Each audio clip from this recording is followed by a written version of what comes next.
أنا قبل ما أدخل على السجن كنت أتمنى اللي حوالي كلهم يكونوا أوفياء، بس هلا بعد ما طلعت ما فرقت معي.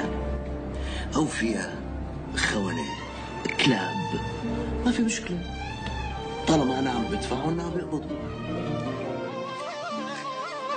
شكرا لكل اللي باعوني، كل اللي خانوني غدرا، أقول لكم أصلا لا